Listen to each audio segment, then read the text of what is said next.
Minecraft Hardcore.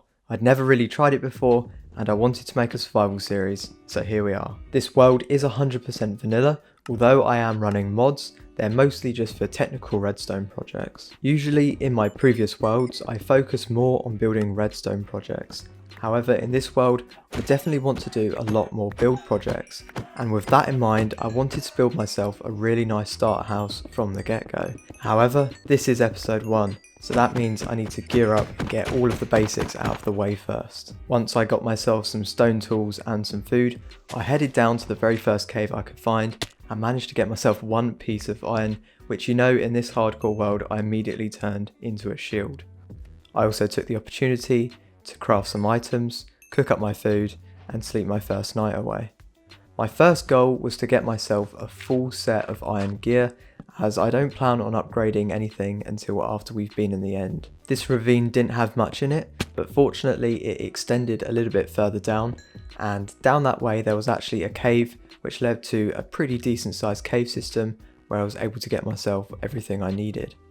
I grabbed all of the iron I could along the way, killed my first monster, and then I also went and got a piece of flint, as I had making a flint and steel in mind for the Nether portal.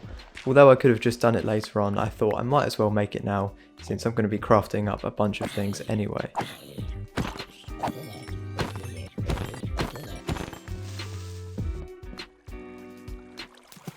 I had a semi-close call when a zombie snuck up on me while I was smelting some things, but it wasn't too much of a big deal. I then smelted up all of the iron that I had got my hands on so far, and that was just enough to craft all of the iron gear that I needed, including the tools, and I even made a bucket, although with the idea of doing an MLG in mind, I never actually used it.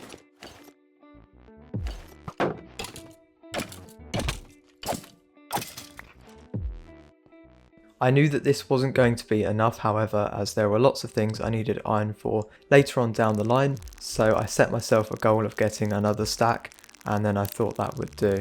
I did find an enderman, which I thought could be a nice easy way of getting an ender pearl nice and early, but unfortunately he didn't drop anything. I did find a little bit of gold, which I did decide to mine up, as it would save me a little bit of time when I went to the Nether. So once I headed up, I went ahead and crafted myself a bow, as I knew I'd obviously be needing this later, but I definitely thought I'd get it now, as the blaze can be pretty tricky at times. Whilst I was waiting for all of the iron to smelt, I also went and chopped down some trees, as I needed a lot of wood to do all of the things that I was planning to do. So once I did that, I headed out in search of a lava pool, because I wanted to make myself a nice quick and easy speedrun portal, as I didn't want to waste any time getting diamonds to mine obsidian or anything like that. First thing I found was a village, which honestly didn't really have too much good stuff in it, but it did have a couple of gold ingots, which was handy as I'll be needing a lot of them later on. I grabbed a little bit more food and then I found exactly what I was looking for. Ooh, that might work. I finally got to use my water bucket and then I set to work making myself a portal. Alright, let's see if I can't make one of these speedrun portals.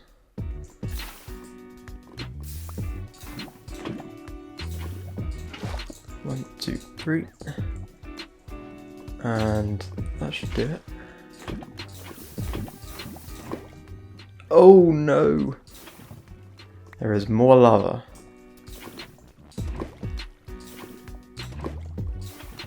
I think I'm going to call that a partial success.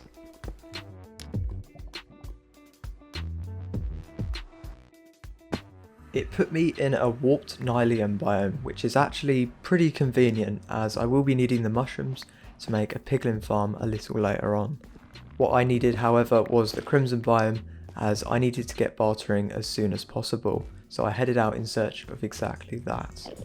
That will help.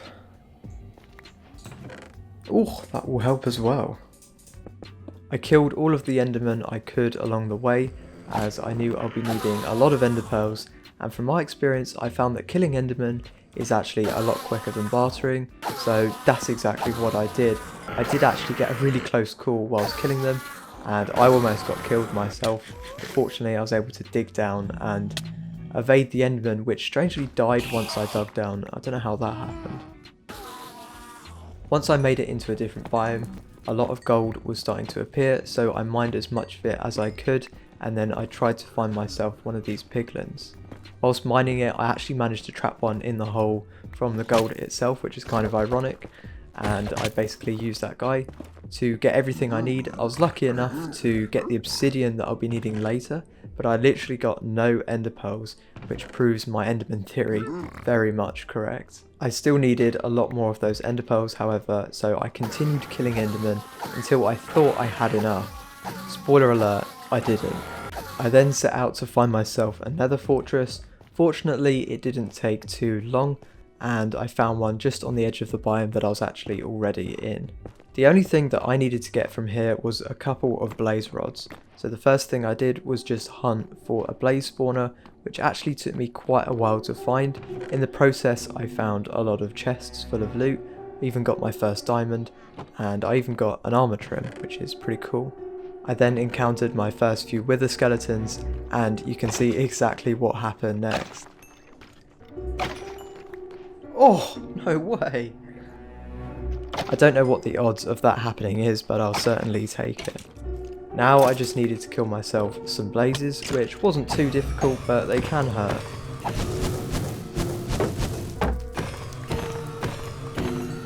Ironically, it wasn't the blazes that nearly killed me, but a wither skeleton that snuck up on me. It was another close call, but my time in this world was not coming to an end just yet.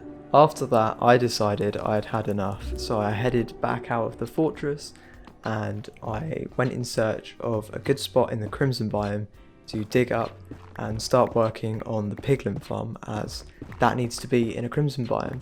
So I dug straight up, got myself a little bit more netherrack in the process, and then did the little ender pearl trick to get on top of the nether roof. Building a Hoglin farm early on is something I would recommend anybody who's starting their new world, as it's such an easy thing to do and it provides so much food so early on in such a small space of time. The only exception to this is it can be a little bit tricky to get some of the resources. As I stated earlier, the warped nylium I got lucky with, but then you can also see that I used the nylium block to place them on. Now the way I was able to get these ones was actually by killing enderman who was holding them, which honestly is easier than you'd expect it to be, as almost all of them seem to be holding something. But if you don't do that method, you can use the bone meal method and kind of get away with it. Now, if you want to build one of these yourself, it's really simple. All you need is a bit of lava above some of the hoppers to kill the piglins themselves, and then of course trapdoors around the hole to make sure they fall in, and they run away from the fungus. So you just have to make sure that it's a maximum of 7 blocks away from the hole, place it all around. You could do this central method like I did, or I've also seen a few people do it towards one side. You can experiment with that, but you just want to make sure there's enough light that no other mobs will spawn, and then you've got yourself a farm. Alright guys, I'm going to AFK up here for exactly 15 minutes, and then we're going to see what we get from this Hoglin farm.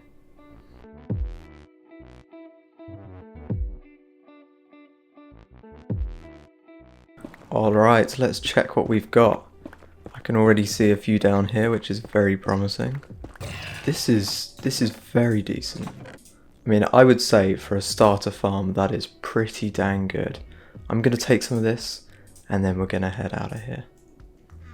Fortunately, I have all the obsidian I need, so I'm just going to do this and we'll get a quick trip straight back to the overworld. Oh, that's awkward. Now that I was out of the nether dimension, I had a new goal, and that was making it to another dimension. But first, there were some things that I wanted to do. First one being making some rockets to make my life a little bit easier later on down the road. This meant getting lots of gunpowder from creepers and plenty of paper from sugarcane. This meant doing a lot of exploring, and I did find quite a few bits along the way. However, I wanted to find myself some biomes which would speed the process up. So for the sugarcane, I went in search of a swamp biome, which of course always has a lot of the stuff. And then most of the creepers I kind of killed along the way. I did find a desert in the end, which did help as the mobs are pretty easy to find in that biome.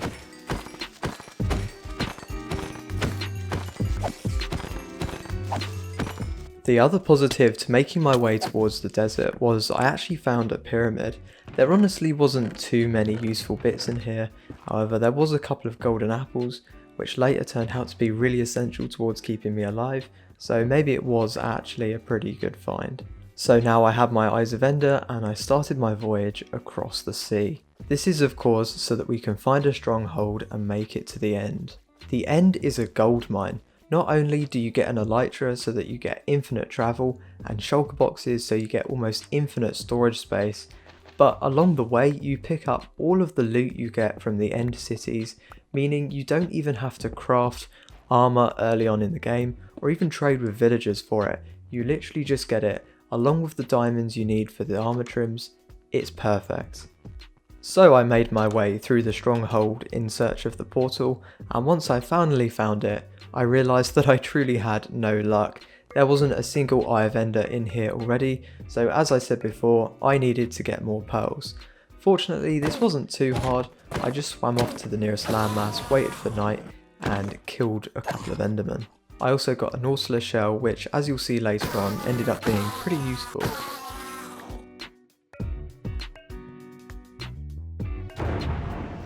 And now it's finally time to kill the Ender Dragon.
Let's see if we can grab this dragon egg.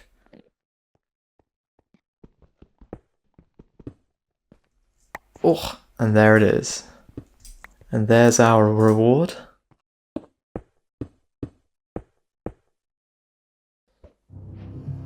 And now we get to the end raiding portion of the video. I went to the nearest one I could find, which was conveniently right next to where I spawned, which doesn't usually happen for me. I then killed all of the shulkers and looted all of the chests that I could find.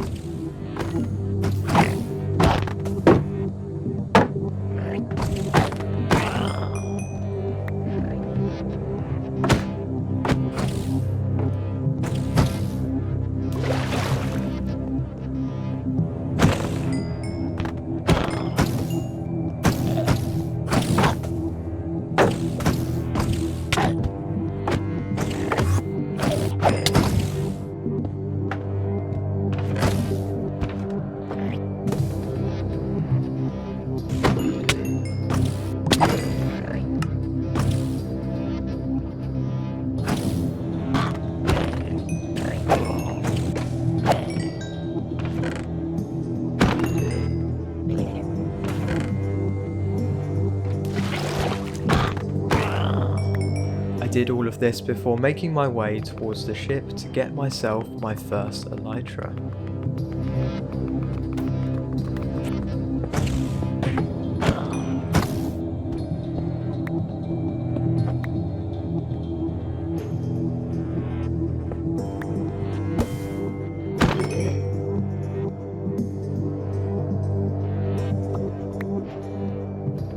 Finally, for the first time in this world, I took my very first flight.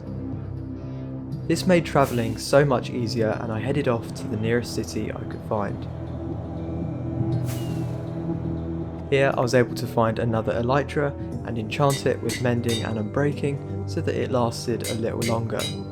This city was also pretty profitable. I grabbed all of the chests and shulkers I could find, and also escaped a near-death experience until the entire city had been raided.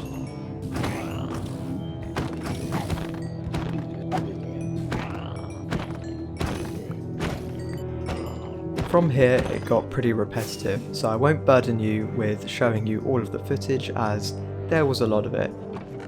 But to cut things short, I found a bunch more cities, 2 of them had more elytras, I found plenty more loot, and then I used my anvil to combine a few items to get myself a better sword, better boots, and things like that before finally heading back to the main island.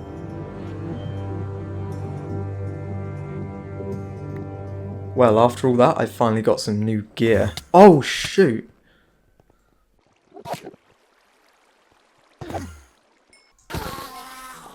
Alright.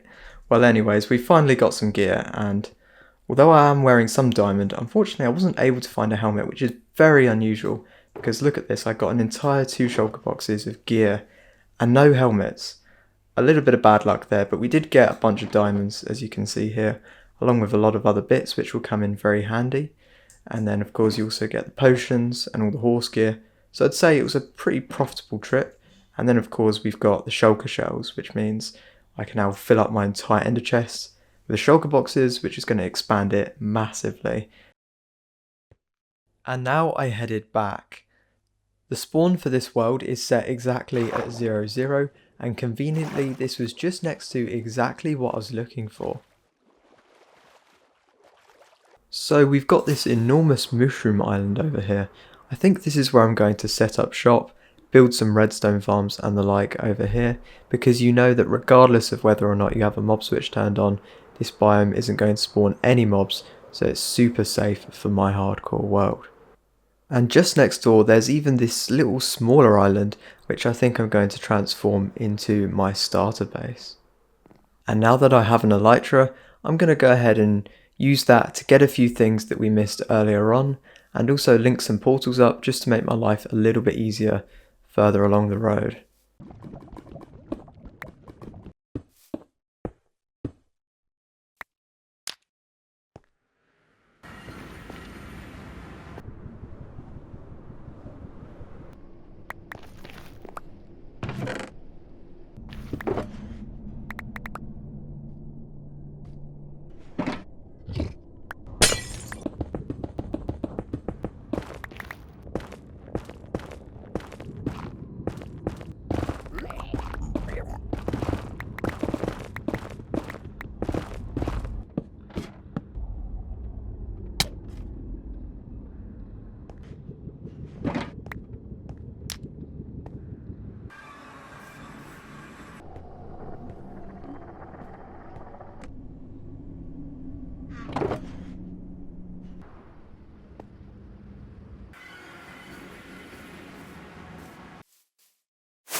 As I headed to the stronghold, I held off going through the portal and took a quick trip to the libraries, as I wanted to mine all of the bookshelves for books, as I not only will be needing them very shortly, but later on in the world you always find that you need a lot of books, and I've always found that this is the best place to get them, so I thought I might as well get the ones from this stronghold now so that I don't have to come back and do it again.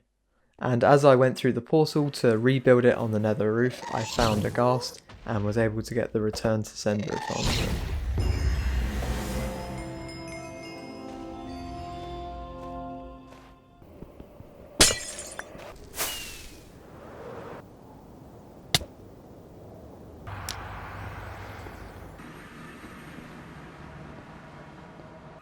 I got another advancement which caught me by surprise as I was travelling back to 0, which was for discovering every single biome, which I'm quite surprised I've already done.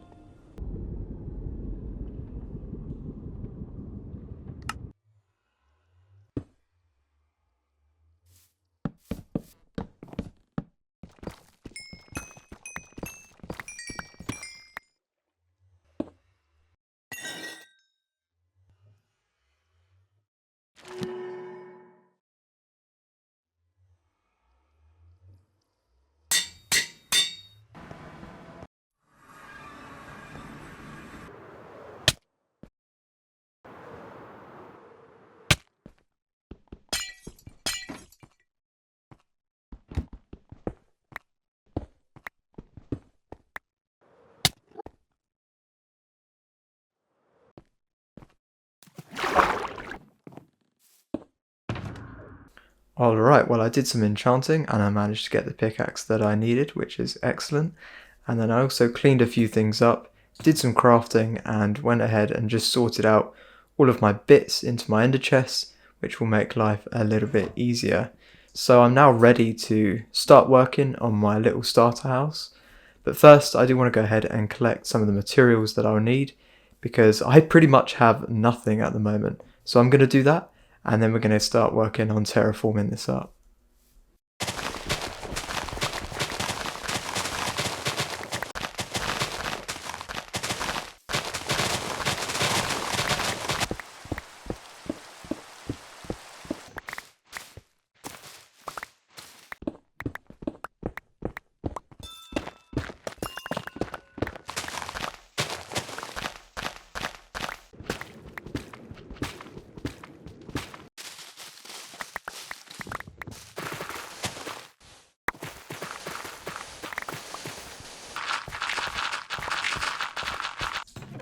Oh, that is a nice rare find. Now, my first plan is to remove all of the mushrooms and mycelium, as I do plan on changing the landscape, as I don't think the mushroom theme here is really the kind of thing that I'm going for. So what I'll do is I'll come back with some stone and dirt and just build up the shape of the island until I'm happy with what I've got, and then I'll build the house and work on creating the landscape around that afterwards.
Alright, well I went ahead and crafted up a whole bunch of items that I think I'll need, and then as you can see here I've just prepared a little spot as to where I think it will look good in this area.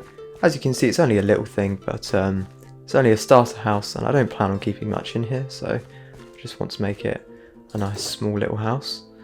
Now what I'm thinking of doing is making kind of one side lower than this side and having a sloped roof and having this nice kind of white walled structure. So we're just going to build these up like this, and I think what I'll do is I'll do another set of these just over here, and we'll have kind of a main central bit, and then the roof will kind of come to a peak between the two of these points up here. I think we'll start filling these in. I won't fill anything in here because I know I want some windows. I'm not sure about this side. I think this side will just be a wall, but we'll see about that. And then I want the same kind of thing over here. Don't know how this is going to work out. I think that will probably do, as we need to allow for the roof. And then again, I think I'll probably just leave this wall like this, There'll probably be a small fire in there or something.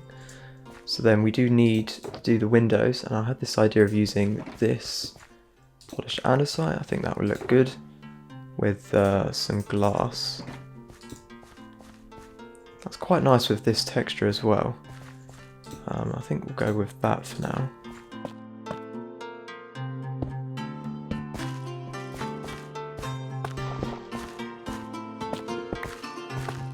I think now we're going to try and get the roof working.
Alright, well I'm really happy with how this is looking. Now I just need to add in the interior. As you can see, I just collected some mangrove logs, as this is quickly becoming one of my favourite blocks to use for flooring. Alright, well as it's turning night, it's very appropriate to put a bed in. What I was thinking of doing is just building a ladder up here and then adding in a kind of second floor that leads up to these windows. I think that'll work really nicely. We might as well bring it out one more. That could look good. And then if we get some fence posts, that could look good as well. Just like that. And then yeah, we could put the bed up here like this. Will do. Now since we do have the chimney out here, I can't help but feel the need to actually put a fireplace in, otherwise it's just going to feel a little bit odd. So I do have one more campfire, and I'm thinking of just placing... Okay, alright, let's try that again. So I'm thinking of putting a campfire over here. It's a little bit cramped, but I think if we make a small chimney, that will look good, and then we'd probably have to move the bed either to one side or off over here. I think this is probably the better option, and then we'll have like walls going up. So let's try and do that. Let's do some cobble as well.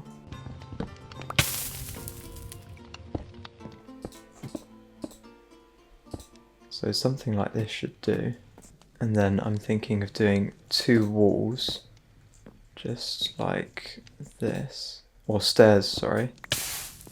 And then having, I don't know, maybe another one here, and we'll do two full blocks. Let's do one of these and one of these. And I think that makes a nice little fireplace, honestly. We can put a little something in front. The problem is we have the door here, so we don't want to make it so that we can't actually get in. Usually I would do something like this, but that kind of scuppers us. I think what I'll do on this occasion is just use some dark oak sign like this. I'm going to stick with that, I'm happy with that. Let's do a stone button just to add a little bit more detail as well. Now for the bed, I think we'll just make a small little thing like this. And that will do, that will do.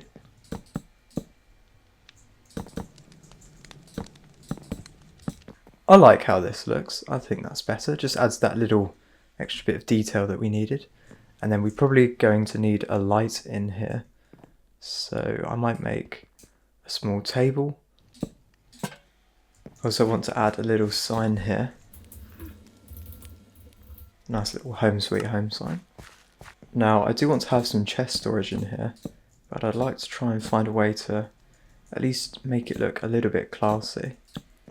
And I think this could work just like this.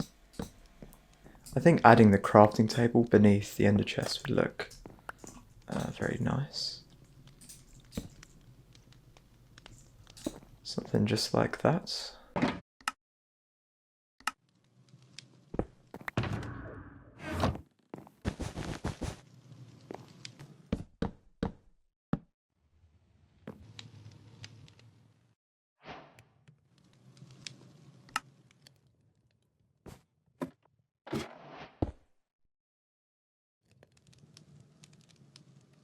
So yeah, I think that will do it for now. We have the nice fireplace, a little bit of functional storage. I added in this nice ladder that goes up to the attic here, and it's a nice quaint little place which I think will serve its purpose for now. The next thing I'm going to do is I think I'm just going to focus on terraforming up all of this landscape so that it matches this highly detailed creation we've made here.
So I'm not sure how that looks on the replay, but in first person this place is looking really nice. It all adds a lot of atmosphere, and yeah, I'm really liking how this looks. But it leaves one thing left, and that is to landscape the water underneath, as from a distance it does look a little bit quirky still.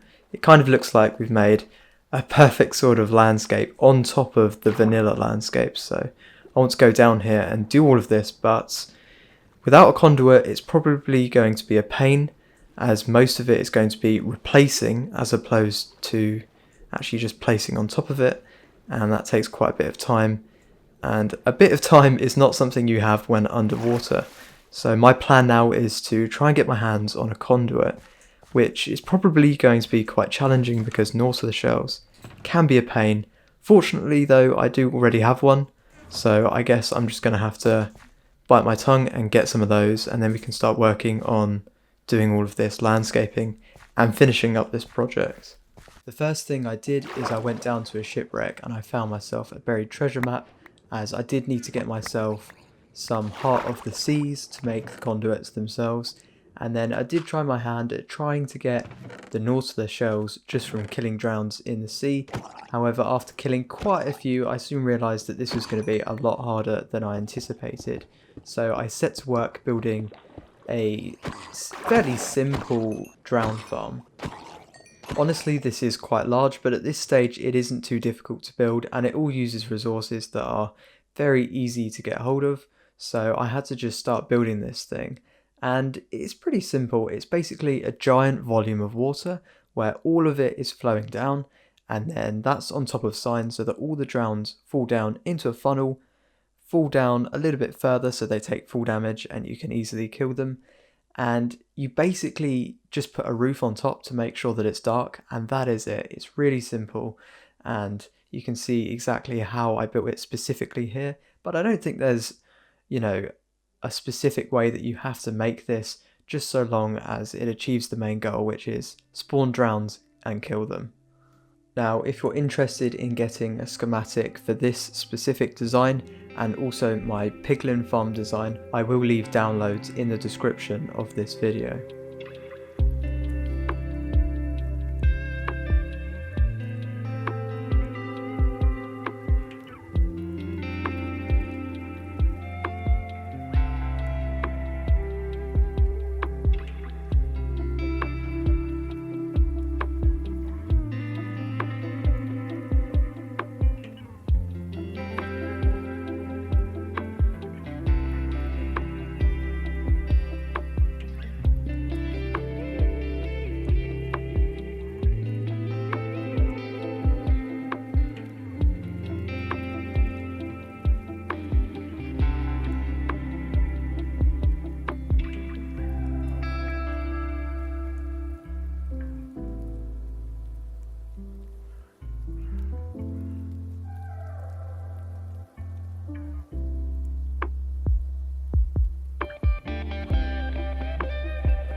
Now that I've finally got my conduit, I want to use it in this entire area so that its range spreads around the entire island, and for that I want to place it in the middle. So I thought it would be a good idea to actually extend this ladder down and just make like a little conduit room.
Finally! So after checking back on that last recording there, I spent an hour and a half swimming under here finishing all of this off, and I cannot understate the importance of that conduit enough. It really did help out a lot getting all this finished off. So it's effectively all been rockified now. It blends in really nicely with the gravel towards the bottom, and thanks to the gravel and also some of the clay that I decided to leave in here, it was quite varied up, but I still went back and decided to add in some of the andesite just to vary it up and make it look a little bit more detailed. And then I've kind of done what I did on top with the stairs and the slabs and just the general kind of detailing. The only exception is that of course we don't have any of the grass down here, but we do have a few bits of kelp and seagrass, so it does have its green side as well. And then of course I also added in these little bushes, which help add a little bit more detail once again. And over towards this side you can see that I did actually bring the dirt a little bit down, as this section of the island has the dirt come all the way down to sea level, and I wanted to kind of continue that to create this little section over here. The general idea for this island in terms of the dirt was to kind of have it sitting on top of what is the rocky island. You know, I didn't want it to look or feel like it was made of dirt, but rather this stone. So especially more so on this side, you can see it doesn't really come down to water level. The dirt has all been washed away by the sea and it's kind of just resting on top of there, with of course the exception to that side, which I would imagine is where all of the dirt gets washed over to in a storm, or however the tide pushes it. And then of course the whole island is meant to be this very sort of windswept place, so there isn't too much plant life, as it's pretty rough conditions here, but it's a perfect place to put a windmill on a house, so that's certainly the power source for this place over here. All of the crops have grown up now, and all of the kelp is starting to grow, and I'm starting to get used to it.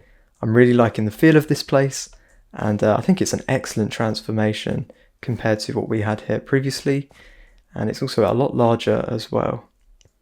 As for the details on the main island itself, I did come back and add a few dead bushes in, and I replaced the dead coral with tuff, as I just thought that would be a more natural looking block in here, and I'd rather save the coral blocks for a more man-made kind of brick detail in the buildings, just so that we get that separation.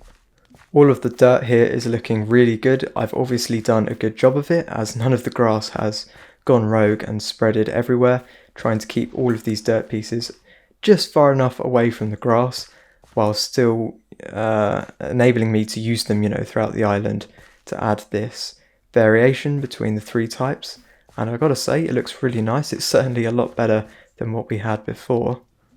As we walk into the little house slash bungalow, nothing much has changed except for down here. As you can see, I did remove the conduit, as I won't be needing it any longer.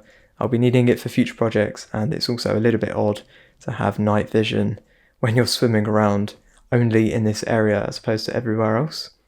And then I've also got all of my items here. You can see I've collected loads of stuff throughout the process of making this, a lot more than I was expecting actually. I originally intended to keep everything in the ender chest to make it easily accessible, but it actually overflowed, so I only have a few things in here for now, and I will have to come back to get the few bits that I do have in these chests in the future if I need to, but of course we will be making a main storage as well.